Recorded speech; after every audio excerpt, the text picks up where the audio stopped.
నమస్తే, welcome to our channel. నేను సిరి. విడుదల రజనీ గారికి అయితే మంత్రి పార్థసారథి గారు అయితే గట్టి కౌంటర్ ఇచ్చారు. ఇంతకీ ఏమైంది అనేది మనకి వివరించడానికి మనతో పాటు ఉన్నారు ప్రముఖ సీనియర్ జర్నలిస్ట్ దుర్గా కుమార్ గారు.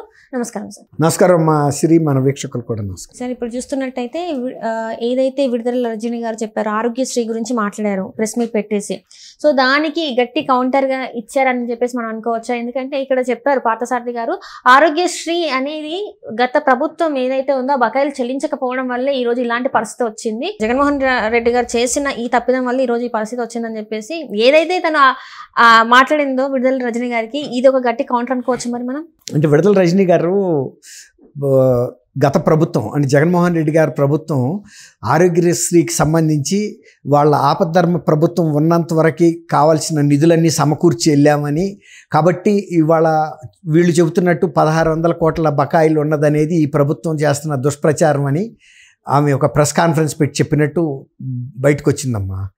అయితే ఏంటంటే ఆపద్ధర్మ ప్రభుత్వం ఉన్నప్పుడే ఈ ప్రైవేట్ ఆసుపత్రుల సంఘం ఏ ఆసుపత్రులు అయితే ఆరోగ్యశ్రీ పథకాన్ని అమలు చేస్తున్నాయో, ఆరోగ్యశ్రీ పథకాన్ని అమలు చేస్తున్న ప్రైవేట్ ఆసుపత్రుల సంఘం వాళ్ళు ప్రభుత్వానికి అల్టిమేటం ఇచ్చారు. మీరు కనుక మాకు ఈ బకాయిలు 1600 కోట్లు చెల్లించకపోతే మేము ఆరోగ్యశ్రీ సేవల్ని నిలిపివేస్తామని.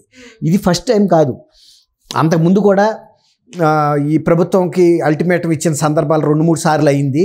ఈ ప్రభుత్వం దగ్గర నిధులు లేకపోవటం వలన పేమెంట్లు జరక్క వాళ్ళు ఇబ్బందులు పడి వాళ్ళు నిర్వహణ చేయలేని పరిస్థితికి వచ్చింది. చివరిలో కూడా ఇచ్చారు. అయితే అప్పుడు వీళ్ళు ఈ ప్రభుత్వం వాళ్ళు ఏమి దాన్ని ఖండించలేదు. ఎంతో కొంత ఇస్తాం, మీరు ఈ సేవలు కొనసాగించమని నెగోషియేషన్ చేశారు. అది ఎంత పెద్ద వర్కౌట్ అవ్వాలి, వీళ్ళు ఇస్తామన్న కొద్దిపాటి అమౌంట్లకు వాళ్ళు ఒప్పుకోలేదు. అప్పుడే ఈ ఇష్యూ సేవల స్తంభన అనేది జరిగింది, ఆరోగ్యశ్రీ సేవల సంబంధం. ఇది కాకుండా జాతీయ స్థాయిలో వైద్య పరికరాల ఉత్పత్తి సంస్థలు ఆంధ్రప్రదేశ్ ప్రభుత్వం ఆసుపత్రులకి సరఫరా చేసిన వైద్య పరికరాల బిల్లులు ఇవ్వలేదు. కాబట్టి ఇచ్చే పరిస్థితి, ఆర్థిక పరిస్థితి ఆ ప్రభుత్వానికి లేదు. కాబట్టి ఇక నుంచి ఎవరు కూడా ఈ సంఘ సభ్యులు అంటే వైద్య పరికరాలని టెండర్లు పిలిచినా సరే మీరు పార్టిసిపేట్ చేయొద్దు, సరఫరా చేయొద్దు, చేసినా మీకు ఇబ్బందులు గురవుతారని చెప్పి కూడా ఇది సంఘం సభ్యులకు ఒక వార్నింగ్ పంపించింది. అదే విషయాన్ని ఆంధ్రప్రదేశ్ ప్రభుత్వానికి కూడా లేఖ రాసింది. మీరు మా సభ్యులకు ఇవ్వాల్సిన వైద్య పరికరాల సరఫరా డబ్బులు ఇవ్వలేందున ఇక నుంచి మా సభ్యులు ఎవరు కూడా మీకు సరఫరా చేయరు, కాబట్టి మీరు ఆ డబ్బులు క్లియర్ చేస్తే తప్ప మీకు సరఫరా జరగదని ఈ రకంగా బ్లాక్ లిస్ట్లో పెట్టారు. ఆంధ్రప్రదేశ్ ప్రభుత్వానికి ఇదేం కొత్త కాదు. ఆంధ్రప్రదేశ్ ప్రభుత్వాన్ని, పోలీస్ శాఖను కూడా మహీంద్రా కంపెనీ వాళ్ళు కూడా డబ్బులు ఇవ్వలేదని వాళ్ళకి సరఫరా చేసిన వెహికల్స్కి వాళ్ళు కూడా బ్లాక్ లిస్ట్లో పెట్టారు. అంటే ఎక్కడైనా కూడా వీళ్ళు డబ్బులు ఎగ్గొడుతూ వస్తున్నారు. ఇవ్వలేక అన్ని సార్ల పరపతి పోగొట్టుకుని ఆంధ్రప్రదేశ్ ప్రతిష్టను జాతీయ స్థాయిలో దెబ్బ కొట్టారనేది అందరికీ తెలుసు. ప్రతిసారి ప్రతి మంగళవారం అనుకుంటా ఆర్బీఐ దగ్గరికి అప్పు తీసుకురావడానికి వెళ్ళటం, అడుక్కోవటం, అది కూడా నిర్మలా సీతారామన్ గారు లాంటి ఒక ఆర్థిక మంత్రి ఉండటం, అందులోనూ ఈయన మోడీ గారికి ఒక దత్తపుత్రుడు అని చెప్పుకుని, తర్వాత నిర్మలా సీతారామన్ గారికి కూడా కొన్ని తెలుగు మూలాలు ఉండటం, ఇవన్నీ కూడా కలిసి వచ్చే అంశాలు. ఆ రోజున ఏదో రకంగా గట్టెక్కించారు. కానీ వాళ్ళు చెబుతుంది కదా, గతంలో ఆంధ్రప్రదేశ్ ప్రభుత్వం చాలా ఆర్థిక అవకతవకలకు పాల్పడిన మాట వాస్తవం. అందువల్ల ఇప్పుడు మేము ప్రత్యేకంగా దృష్టి సారించాల్సి వచ్చింది. ఒక రాజధాని లేని రాష్ట్రం ఆంధ్రప్రదేశ్ అని కూడా చెప్పారు కదా. అందువల్ల ఈ ఎన్నో అవకతవకలు జరిగి ఒక అనాథ రాష్ట్రంగా మిగిలిపోయింది. అందువల్ల మేము ప్రత్యేకంగా దృష్టి సారించి నిధులు సమకూరుస్తున్నాము. మా హామీ ఉంటుంది పోలవరానికి కానీ, అమరావతికి కానీ, తర్వాత ఇతర రాజకీయ వెనకబడిన రాయలసీమ, ప్రకాశం జిల్లాలకి, తర్వాత ఉత్తరాంధ్ర జిల్లాలకి మేము ప్రత్యేక నిధులు ఇస్తామని కూడా ఆయన చెప్పారు కదా. ఇవన్నీ కూడా గత ప్రభుత్వంలో వైఫల్యాలని కేంద్ర ప్రభుత్వానికి తెలియదని కాదు, తెలిసినప్పుడు బిడ్డలాంటి వాళ్లే కదా. ఒక రాష్ట్రం మీద ఒక చర్య తీసుకుంటే అల్టిమేట్గా సఫర్ అయ్యేది ప్రజలు. ఇప్పుడు వీళ్ళు ఎన్ని అవకతవకలు పాల్పడ్డారు. 700 కోట్ల రూపాయలు సర్వే రాళ్ల మీద ముఖ్యమంత్రి ముఖచిత్రాన్ని చెక్కించడానికి ఖర్చు పెట్టాడంటే ఏమన్నా ఉపయోగం ఉండేదా? ముఖచిత్రం ఉండటం వల్ల ఆయన కాపలా కాస్తాడు ఆ భూములకి. సర్వే రాయి అనేది గుర్తు కోసం, దాని మీద ఆయన ముఖచిత్రం అక్కర్లేదు కదా. గతంలో రాజులు పరిపాలించినప్పుడు కూడా సరిహద్దు రాళ్ళు ఉన్నాయి. ఏ రాజు నా ముఖచిత్రాన్ని అక్కడ చెక్కమని అడగలేదు కదా, చేయలేదు కదా. ఇప్పుడు మొఘలు కూడా పరిపాలించారు, వాళ్ళకి ఆ కీర్తికండూతి ఆ రోజుల్లో ఎవరికీ లేదు. అంతకంత హిందూ రాజులు పరిపాలించారు, తర్వాత ఎంతో మంది ముఖ్యమంత్రులు వచ్చారు. ఇలాంటి క్రియేటివ్ ఐడియాస్ జగన్మోహన్ రెడ్డికి మాత్రమే వచ్చింది. సలహాదారులు ఉండి ఇదే వాళ్ళు ఇచ్చే సలహాలు.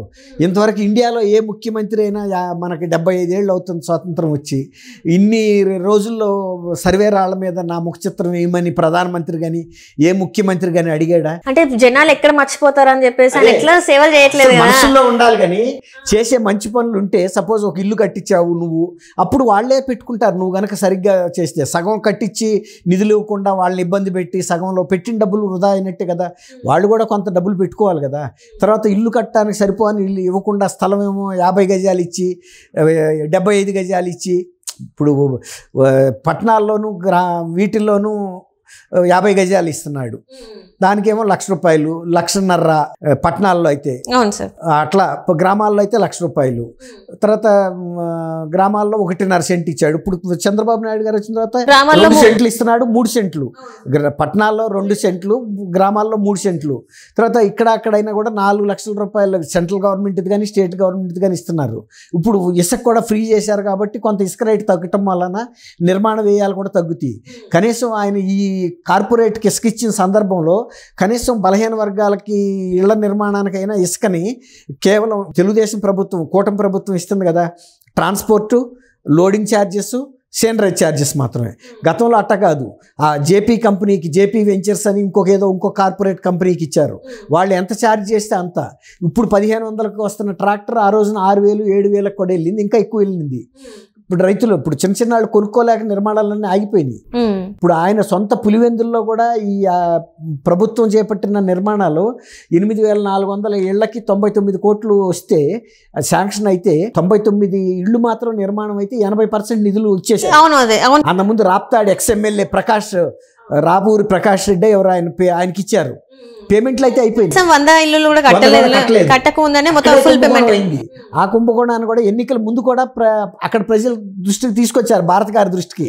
ఆమె కూడా ఏం చెప్పలేని పరిస్థితి. అధికారులను అడిగింది, ఏంటి ఇళ్ళు ఇట్లా సగంలో వదిలేశారంట, కట్టలేదంట, అసలు ఏం శాంక్షన్ అయినా కూడా నన్ను కూడా అడిగితే ఆమె తెలియదు కదా.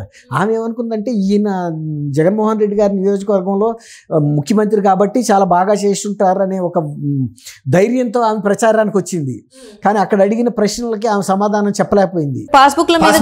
అక్కడే వచ్చింది బయటికి.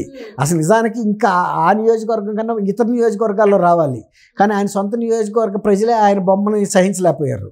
ఎవరైనా ఇప్పుడు పూర్వీకుల నుంచి వస్తున్న ఆస్తికి ఈయనెవరమ్మా? ఏ ముఖ్యమంత్రి అయినా అట్లాంటి బుద్ధి తక్కువ పని చేయకూడదు. చేసినందుకు జనం అడగరా? ఇప్పుడు అట్లాగే ఈ మీరు అన్నట్టు రజనీ గారు చెప్తున్నది వాస్తవం కాదు. 1,600 అంతకు ముందు కూడా వచ్చినప్పుడు వాళ్ళు ఖండించలా. వాళ్ళతో చర్చలు జరిపారు, లేదు ఇంతో కొంత ఇస్తాం, మీరు ఈ ఆరోగ్యశ్రీ సేవలను కొనసాగించమని. కాబట్టి ఇప్పుడు ఇవి చెబుతున్నది అంత సమంజసం కాదు. ఒకవేళ కనుక అదైతే వాళ్ళు శాసనసభలోనే ప్రశ్నించవచ్చు కదా, 1,600 బాకీలు లేవు అని. కానీ అక్కడికి వెళ్ళి చర్చించకుండా ఇక్కడ బయట నుంచి మాట్లాడటం సమంజసం కాదు కదా.